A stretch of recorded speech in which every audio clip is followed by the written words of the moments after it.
All right, first of all, we played a week ago Monday, took Tuesday and Wednesday off, practiced Thursday, Friday, scrimmaged on Saturday, took Sunday off, practiced yesterday, and we'll practice today, getting ready for tomorrow's last home game of the season. I thought the rest on Tuesday and Wednesday was good for us. By Thursday, we had everybody at practice, which was the first time in a long time. We practiced well on Thursday and Friday, had a good scrimmage on Saturday, got additional rest on Sunday, had a great practice yesterday, and we're ready to go back at it today. Full lineup? Yep, we had we have 11 scholarship players. All 11 were ready, willing, and able to practice. Hey, Jim, you talked about this being a marathon, not a sprint, but like 24 miles of that marathon, we're gone. As you look at I don't know what you call it, a post-mortem or whatever, a couple of early stumbles with all 11 guys, I think, right, in December or before the ACC schedule and injuries hit. As you look back, was it really just injuries that caused the issues, or were some of the things that were issues in December, unable to be addressed? Okay, so I understand the question. Yeah, we went 9-2. We had two terrible halves, the second half against Kentucky and the second half against Colorado. And in December, you're really looking to build your team and figure things out. So you might try a defense to see if it works. You might try a lineup to see if that works. In those two particular games, you might get in foul trouble, which we did, and have to figure out, okay, what are we going to do if we're in foul trouble? And you prefer as a coach that what you tried worked, but it didn't. So you say to yourself, okay, what do we do going forward? Well, going forward, we started winning again. We had some nice wins just before the new year. We started out with a nice win over Clemson to start the new year. We had a very strange game in my mind versus Wake Forest, where we were without Wooga Poplar. Nigel Pack sprained his ankle during the game in the first half, and Norshad Omier sprained his ankle during the game in the first half. Yet we played really well enough to have the ball in our hands and a chance to win the game in regulation. Then we had a 6-point lead in the overtime, had a chance to win, and didn't. And if you look at Wake Forest home record, they're undefeated at home this year. So that would have been a terrific road win for us that we didn't get. But what it started was an avalanche of continuous adjustments that we had to make. All right, what do we do now with Nigel? He sprained his ankle. What do we do with Norshad? He sprained his ankle. Wooga's still out with his sprained ankle. And we ended up tinkering with our starting lineup. If you look throughout the season, I don't know how many different starting lineups, 8 different starting lineups. And it's not just that.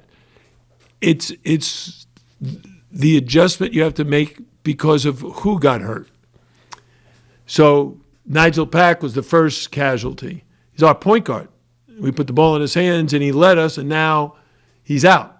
So we moved Bensley over to that spot, although Bensley is a point guard as well, not a big adjustment, but we got to bring someone in off the bench who's a freshman.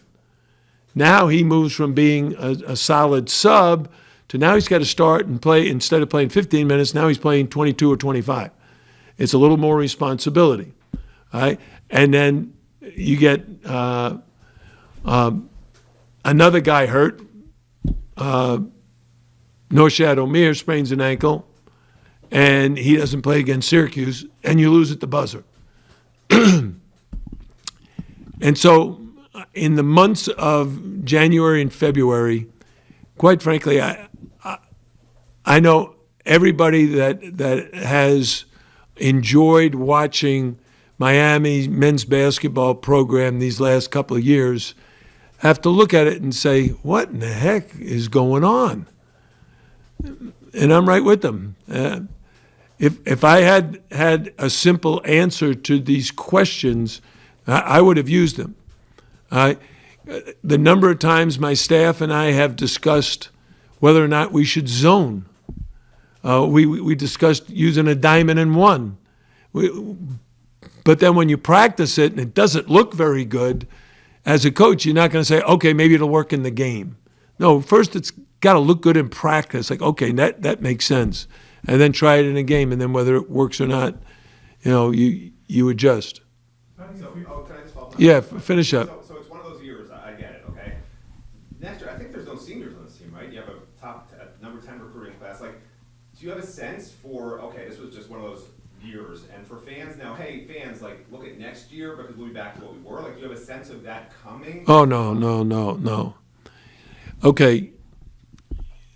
College athletics has changed dramatically in the last few years. College basketball in particular has seen some incredible swings. And the reason being, we first entered the transfer portal period where 1,500 kids put their name into the portal. Then 1,700 kids put their name in the portal. And I'm guessing that there'll be 2,000 kids who will put their name in the portal. In addition to that, some of our success has garnered a lot of NBA interest. So we've had NBA scouts at our practices and games throughout the season. And in talking to them and knowing how our players feel, the option really exists that I can put my name in the portal and transfer. I can put my name in the draft and test the waters. I can put my name into the draft and keep it in there and turn pro, or I can return. So all four of those are options, and those are options for everybody on our team. So there is no planning until the players themselves make the commitment to the University of Miami men's basketball program. We know how many guys are returning and how many scholarships are available.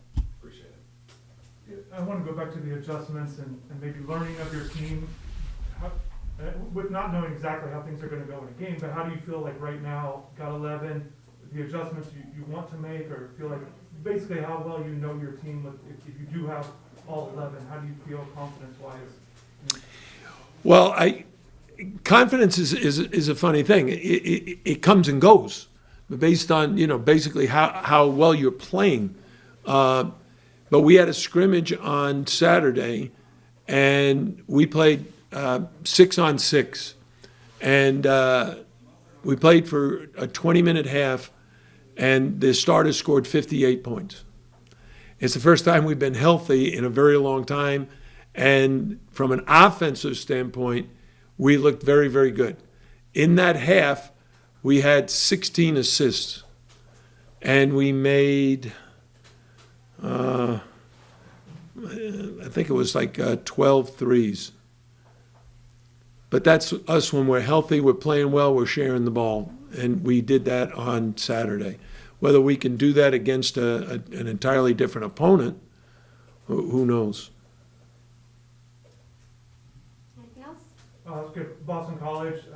You'd obviously seen them before, made threes, but they got inside presence with Post. The difficulty of facing them with what they're able to do. Yeah, Quentin Post is the big guy that every decision we have to make is about him. Okay? How do we guard him? He can shoot the three. He's their leading percentage shooter from three-point range, shooting over 40% from three. He's clearly one of the best low-post players in the league, had 30 the other night. And everything we tried to do the first time we played them led to either him hitting a three, because we were doubling the guy using his ball screen. So he made threes. Then the moment we started switching, he went inside, and we had to double him on the inside, and they moved the ball and got a perimeter three. My point is, we got to pick our poison. And the hardest thing is, can we do a good job on him and still do a good job on the perimeter players? In the first game, we clearly couldn't. Well, Big Mike's much improved. Do you think he'll be a factor tomorrow night? Well, I like the improvement in Michael Nowako throughout this season. He had a good scrimmage on Saturday.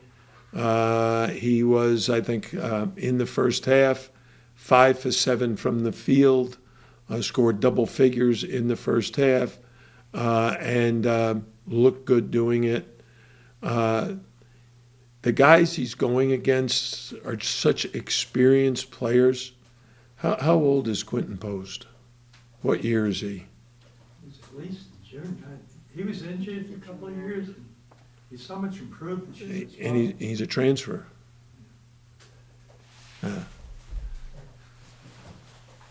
I want to look, because you're now talking about a rookie who's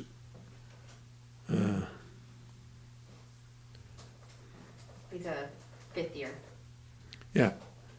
That's it. So here's a guy who's a fifth-year senior, who's played. I don't know. He's a very, very experienced guy with a lot of skill and a lot of physicality in his game. Michael's just kind of learning college basketball, and has he improved? Yes. The answer clearly is yes. But for him to just go one-on-one in the post with a Quentin Post is, a major uphill battle.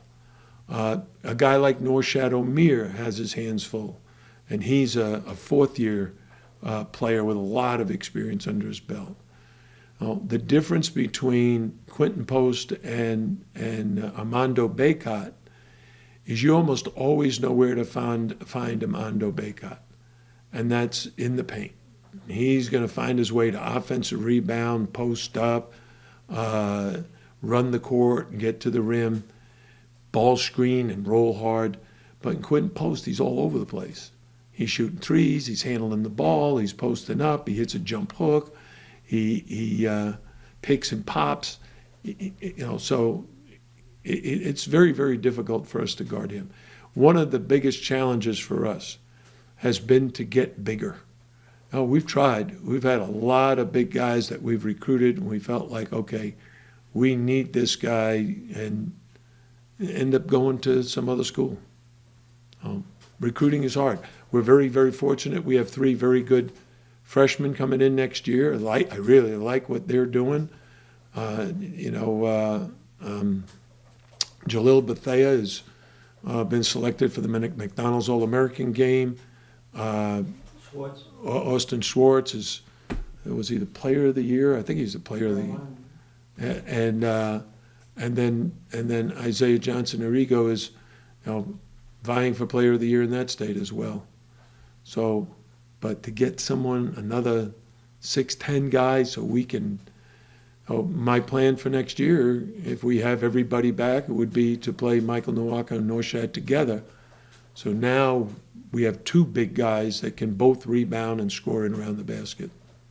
And with Norshad's improvement of shooting the 3, and hopefully Michael Nowako's improvement of shooting the 3 would really make us a very fine combination up front. One more?